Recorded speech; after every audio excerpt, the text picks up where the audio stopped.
Voy a pedirles que abramos nuestras Biblias en Salmo 19. Hemos recorrido durante varios domingos una serie que fue llamada Bases Doctrinales o Bases de la Iglesia. Salmo 19. Y a partir de hoy vamos a entrar a revisar las doctrinas básicas de la Biblia o las enseñanzas básicas de la palabra de Dios. ¿Sí? ¿Qué me refiero con básicas? Bueno, quédese hasta la escuela dominical y vamos a averiguar a qué me refiero con esto. O esenciales, mejor dicho. Este Salmo 19 es un salmo hermoso escrito por David y ahí podemos ver que la grandeza de Dios se manifiesta de muchas maneras y David lo alaba, lo adora, lo exalta por esto. Vamos a leer todo el Salmo. La versión 60 es la que tengo por acá. Así que estamos prontos para leer. Amén. Así sea. Ok. Los cielos cuentan la gloria de Dios y el firmamento anuncia la obra de sus manos. Un día emite palabra a otro día y una noche a otra noche declara sabiduría. No hay lenguaje, ni palabras, ni es oída su voz. Por toda la tierra salió su voz y hasta el extremo del mundo sus palabras. En ellos puso tabernáculo para el sol. Y éste, como esposo que sale de su tálamo, se alegra cual gigante para correr el camino. De un extremo de los cielos es su salida, y su curso hasta el término de ellos. Y nada hay que se esconda de su calor. La ley de Jehová es perfecta, que convierte el alma. El testimonio de Jehová es fiel, que hace sabio al sencillo. Los mandamientos de Jehová son rectos, que alegran el corazón. El precepto de Jehová es puro, que alumbra sus ojos. El temor de Jehová es limpio, que permanece para siempre. Los juicios de Jehová son verdad, todos justos. Deseables son más que el oro y más que mucho oro refinado. Y dulces más que miel y que la que destila del panal. Tu siervo es además amonestado con ellos. En guardarlos hay grande galardón. ¿Quién podrá entender sus propios errores? Líbrame de los que me son ocultos. Preserva también a tu siervo de las soberbias, que no se enseñoreen de mí. Entonces seré íntegro y estaré limpio de gran rebelión. Sean gratos los dichos de mi boca y la meditación de mi corazón, de mí, oh Jehová, roca mía y redentor mío. Gracias, Padre, en esta mañana por tu palabra, Señor. Gracias porque es viva y eficaz, Señor, y confiamos en que ella va a enseñarnos, redarguirnos, instruirnos, Señor, en justicia, enseñarnos, Padre. Y el propósito de esto, Señor, confiamos, como dice tu palabra, que es para poder llevarnos a ser hijos tuyos perfectos, Padre, delante de ti, Señor. Te agradecemos, Señor, por esta mañana. Te pido que despabile nuestros corazones, nuestras mentes, nos ayudes a concentrar en lo que estamos escuchando, Señor, y en tu palabra especialmente, Señor. Gracias por todo. En nombre de tu Hijo Jesús. Amén. Amén. Esta mañana quisiera presentar 3 elementos rápidamente que son cómo el salmista reconoce a Dios en todo lo que ve y entonces se alegra, se deleita en Dios.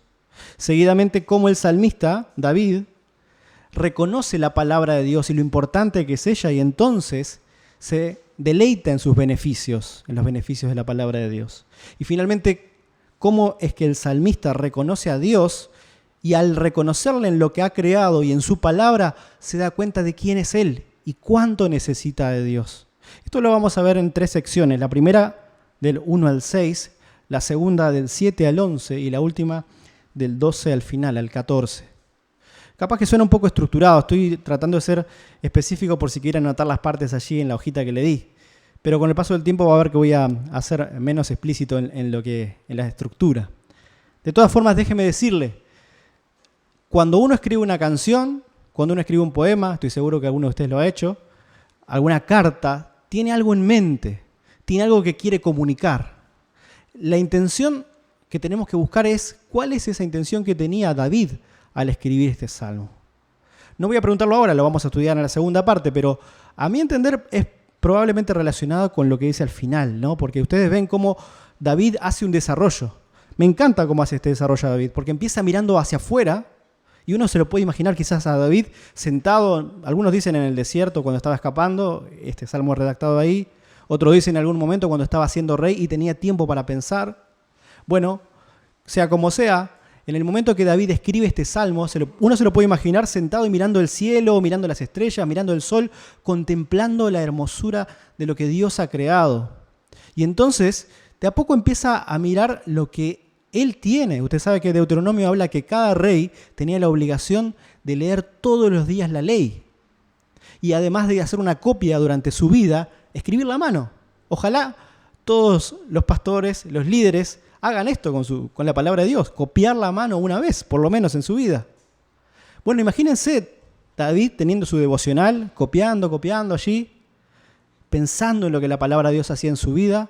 De pronto pasa de reconocer el universo a ver la palabra y finalmente a verse a sí mismo. Este desarrollo es el que David nos lleva y nos invita a realizar. La progresión que hace David, en primer lugar, nos lleva a plantearnos que aquel que desconoce a Dios o que dice que no es posible conocerle, tiene algo enorme que salvar, que es la creación entera. Porque toda la creación, como dice el versículo 1, ¿qué dice acá? Cuenta la gloria de Dios, habla de lo que Dios es capaz de hacer, nos enseña cómo el Señor, Dios Todopoderoso, obra alrededor de nosotros, seres pensantes que podemos conocer este mundo. Hay un versículo en Romanos capítulo 1, versículo 20, que está vinculado a esto. Yo lo tengo por acá en la versión NTV, la voy a leer. Romanos 1:20 dice así. Lo leo en la versión NTV porque tiene un lenguaje un poco más actual, en muchas palabras, y es casi como narrárselo a alguien que no conoce mucho de la palabra de Dios. Algunos términos están cambiados para hacer más sencilla la lectura. 1:20 de Romanos. Dice así en la versión NTV. Pues desde la creación del mundo, todos han visto los cielos y la tierra. Por medio de todo lo que Dios hizo, ellos pueden ver a simple vista las cualidades invisibles de Dios, su poder eterno y su naturaleza divina. Así que no tienen ninguna excusa para no conocer a Dios. Es increíble. Aunque nos empecinemos, aunque querramos decir no existe Dios, la palabra de Dios me anima a mirar o a reconocer que en realidad la creación cuenta lo poderoso que es Dios. Por supuesto que uno puede llevar al extremo de decir no, todo ha sido producto de casualidades y demás. No quito el mérito a los investigadores y a todas las cosas que están haciendo detrás de esa cosmovisión, de ese paradigma.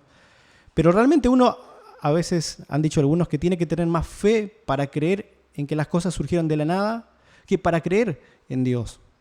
Entonces, nosotros tenemos que vernos favorecidos por conocerle a Dios, al Señor creador de todas estas cosas. Pero aquellos que no le conocen o le rechazan, es triste en cierta medida porque el destino es alejado de Dios. Pensando un poco en las consecuencias rápidas acerca de este rechazo de Dios, muchas de las cosas que vienen a mi mente tienen que ver con la eternidad, ¿no? Uno lo primero que piensa es, bueno, si yo rechazo a Dios, voy a estar en el infierno, o al menos eso es lo que uno piensa con lo que ha aprendido. Pero uno se olvida muchas veces que no solo impacta en la eternidad el rechazo a Dios, también impacta en el presente. David disfrutaba en su día a día de la creación de Dios, agradeciendo al Señor y Creador, así como muchos de nosotros, o muchos de otros que no conocen a Dios, al rechazarle, también sufren en su propio cuerpo el no tener a un Dios, el no reconocer cómo tanto lo bueno y lo malo viene de Él.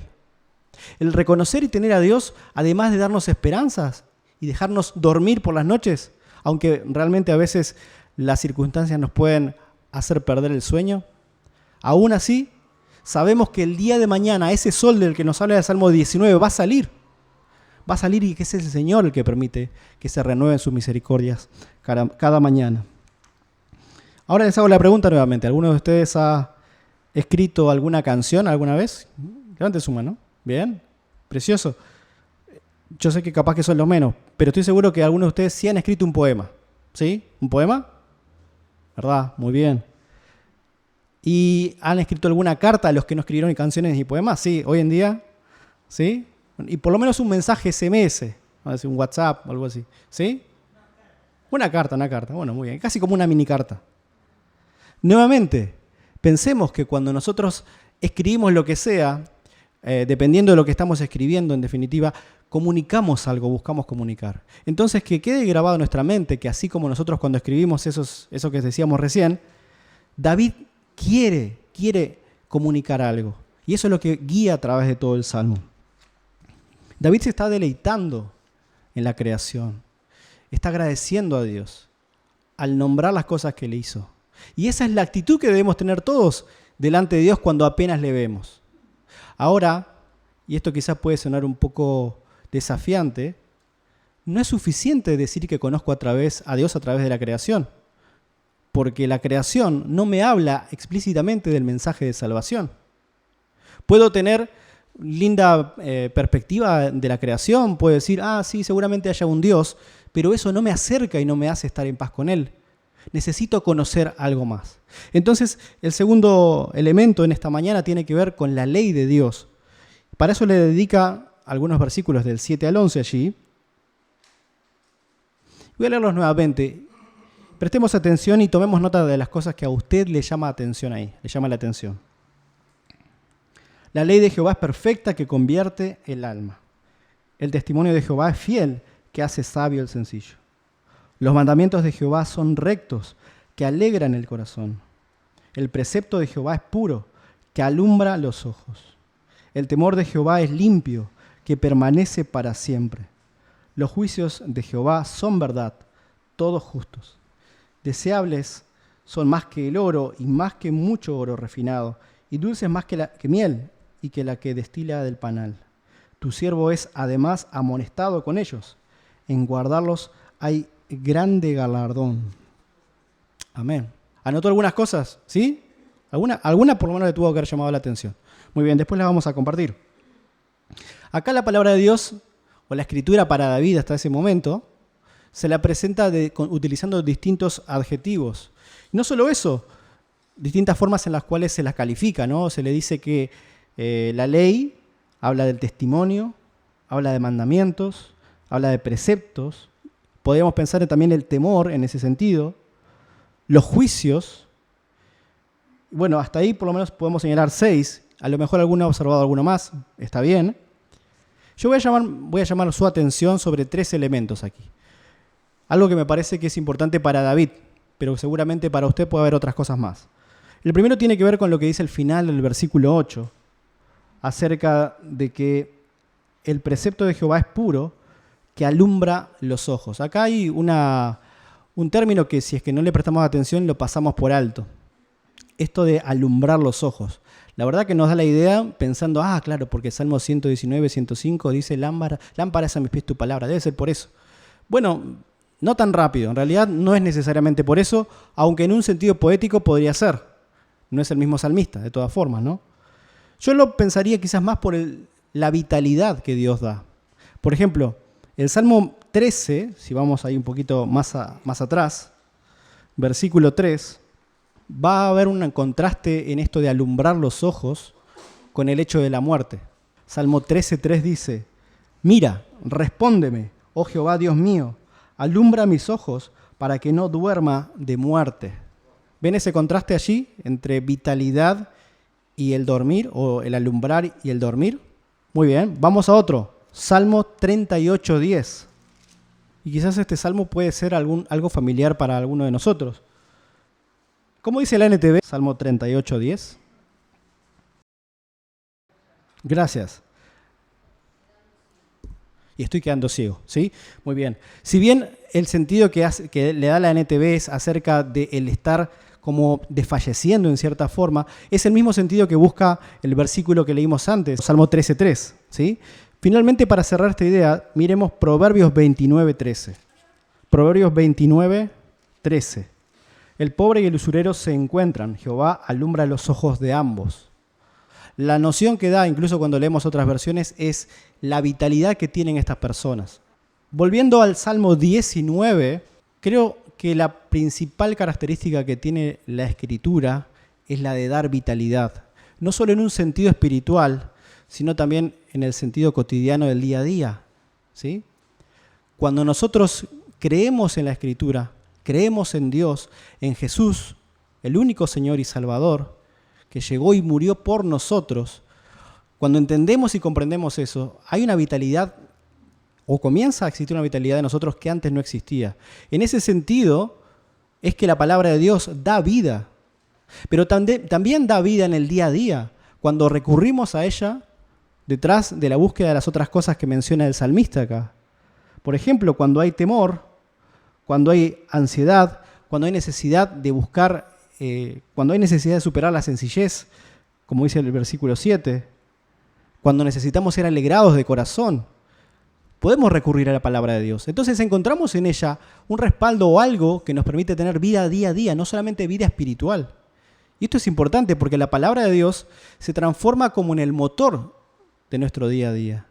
Y esto es lo que sentía David, o al menos esto es lo que él podía ver cuando estudiaba la palabra de Dios. A muchos realmente este tema puede molestarles, pero no existe forma de escapar a la autoridad. No podemos escapar de la autoridad. ¿Y por qué traigo la autoridad acá? Porque si es que decimos que de ella va nuestra vida, si depende nuestra vida de la palabra de Dios, todo lo que nosotros tenemos pasa a ser dependiente de ella, o debería ser así. Incluso aquellas cosas que no me gustan. Por eso es que el salmista va a terminar diciendo esta sección: tu siervo es además amonestado. ¿Con qué? Con la palabra de Dios. Y a nadie creo que nos gusta ser amonestados, ¿no? O al menos nos gustaría no pasar por esos momentos difíciles cuando alguien nos llama la atención. Pero miren cómo reacciona David ahí en el mismo versículo 11. En guardarlos hay grande galardón, grande recompensa. Cuando nosotros pensamos en David, siempre pensamos en alguien que ha sido conforme al corazón de Dios, pero él sabe muy bien, o hubo momentos en su vida que él falló a Dios, que él no guardó su ley. Y en esos momentos seguramente sentía que moría. ¿Recuerdan cuando, por ejemplo, tuvo el problema con Betsabé? ¿Sí? Él pecó con ella y él dice que mientras el bebé estaba en mal estado, se humilló, se tiraba y sufría. Muy bien, cuando pasó ese momento, él finalmente encontró el perdón de Dios. Él escribe el Salmo 51, siempre hacemos referencia a eso. Y ahí encontramos cómo él se deleita en el Señor, pidiendo perdón. Finalmente, la última sección es acerca de cómo nosotros debemos reconocerle a Dios, y cuando le reconocemos, clamamos por su misericordia. Es lo que hace David acá. David, después de haber visto a Dios en la enormidad de lo creado, después de reconocerle en la palabra de Dios, ¿qué es lo que termina haciendo? Termina pidiéndole por su misericordia. La pregunta del versículo 12, en nuestra versión aparece como pregunta, ¿no? Dice, ¿quién podrá entender sus propios errores? ¿Qué pregunta? ¿Cuántas veces nos preguntamos, ¿por qué hice esto? ¿Por qué metí la pata? La respuesta está en la palabra de Dios. Aún me encanta esta parte que viene después, que dice, líbrame de los que me son ocultos, de los errores que desconozco. ¿Cuántas veces pecamos por no conocer qué es lo correcto delante de Dios? ¿Cuántas veces fallamos contra mi hermano porque no me estoy dando cuenta que estoy actuando como no debería actuar? Líbrame, Señor, aún de aquellos errores que son ocultos a mí, que no me doy cuenta. Entonces seré íntegro y estaré limpio de gran rebelión. Hablábamos de integridad hace mucho. Bueno, acá hay una clave más. Queremos ser íntegros. Queremos estar en paz con el Señor. Está vinculado al exponer todos nuestros errores. Y esto no es menor. Buscar al Señor, buscar en su palabra que ella nos analice, nos estudie, nos escudriña. Y que entonces ahí vamos a ser, como dice este versículo, íntegros y limpios. El versículo 14 es un corito muy conocido, o han escrito algunas canciones, pero si no miramos la magnitud de todo el Salmo, nos perdemos de la riqueza de por qué el salmista alaba acá. Es muy interesante el concepto de voz en este Salmo. Aparece el principio, aparece la mitad, la palabra de Dios es lo que se le comunica, él mismo da alabanza a Dios con su voz. Pero hay dos elementos para terminar el día de hoy que quiero destacar. El primero tiene que ver con lo que aparece en el versículo 5 y 6. Y como esposo que sale de su tálamo, se alegra cual gigante para correr el camino. Está hablando de una descripción poética de cómo el sol recorre cierto trayecto, ¿no? Y el versículo 6, de un extremo de los cielos es su salida, y su curso hasta el término de ellos. Sigue hablando del sol, y finalmente dice, y nada hay que se esconda de su calor. ¿No les parece interesante por qué hace esta apreciación el salmista? ¿Por qué tiene que decir que no hay nada que se esconda del calor del sol? Estamos en Salmo 19, versículo 6. De todas las cosas que podría decir del sol, elige hablar de cómo no hay nadie que se pueda esconder del calor. Bueno, uno podría decir, bueno, ¿qué pasa? Que ellos en el desierto seguramente sufrían. Bueno, sin duda utiliza esta imagen. Pero así como no hay nada que pueda, en los días como hoy, escapar del calor que genera el sol, tampoco hay nadie que pueda escapar del conocimiento de Dios. Y esto a nosotros nos tiene que hacer pensar, porque ¿qué tanto de lo que la palabra de Dios nos dice a nosotros ponemos en obra, ponemos en práctica? Y lo último, el segundo concepto para mantener antes de terminar esta parte, es la alabanza en la cual rompe David al final. Sean gratos los dichos de mi boca y la meditación de mi corazón delante de ti. Lo que dice la propia boca de él es lo que pide que el Señor delante de él tenga agrado. Y lo que él piensa, el asiento de las emociones, de donde todas las cosas salen, que sean también agradables a él. Y lo reconoce, oh Jehová, roca mía y redentor mío. ¿Es nuestro redentor el Señor? ¿Es aquel que ha pagado el precio en lugar nuestro? Porque ese es el concepto de redención, ¿no? Si es así, hagamos nuestra la oración de David. Si seamos alegres, disfrutemos, deleitémonos, como dice Eclesiastés 9:11, ¿no? Alégrate, joven, en tu juventud. Mira, haz todo lo que te venga a la mano, pero sabe que sobre todas estas cosas Dios te va a juzgar. Hagamos estas cosas, disfrutemos de lo que Él nos ha dado. Pero en primer lugar, busquemos conocerle y servirle a Dios como Él demanda en su palabra. El Señor pueda guiarnos cada día a poner en práctica estas cosas. Y junto con David y otros tantos, alegrarnos en su creación, en su palabra, y en pedirle que podamos ser gratos delante de Él. Amén. Gracias, Señor, por lo que tú nos das, por la bendición de ser hijos tuyos, Señor. Te ruego, Señor, que cada día nos desafíes a poder ir más, Señor, más allá de las cosas que sabemos que debemos ajustar contigo, Padre. Gracias por este tiempo, Padre, que nos permites compartir la palabra, Señor, con nuestros hermanos. Bendice el día de hoy lo que resta, Señor, y te agradezco por tu amor, Padre. En el nombre de tu Hijo Jesús. Amén.